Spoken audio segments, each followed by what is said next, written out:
Sometimes when you set a boundary with a parent, or when you decide to go low contact or no contact, something happens that catches you off guard. The guilt shows up. And sometimes that parent increases the pressure with guilt trips. Sound familiar? Well, if this is your experience, I want you to know something really important.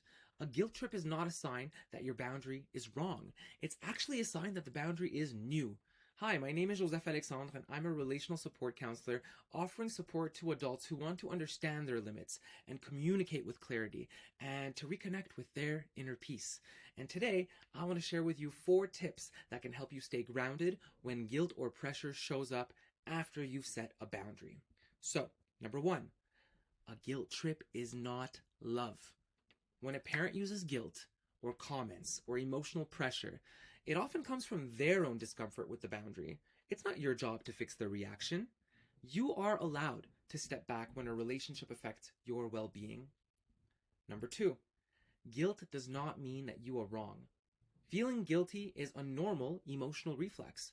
It comes from years of conditioning, years of expectations, and roles where you felt you had to fill. So guilt is a feeling. It's not a fact.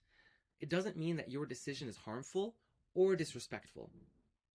Number 3, you do not need to justify your boundaries. A boundary is a boundary. A boundary is a decision, not a debate. So you can repeat a simple phrase that keeps you anchored, especially if you're in a low or limited contact setting. You can say, I hear you, this is the limit, and I'm choosing my own well-being. You don't need to give them a long explanation, and you don't owe them a long explanation. And number 4, finally, support helps you stay grounded and to hold your ground, because isolation makes guilt heavier. So talk to someone safe. Name what you feel. Reconnect with your values to help you stay aligned with the reason why you set the boundary in the first place or where you set that limit in the first place. So remember, choosing distance can be an act of self-respect. You can love someone from afar and still protect yourself.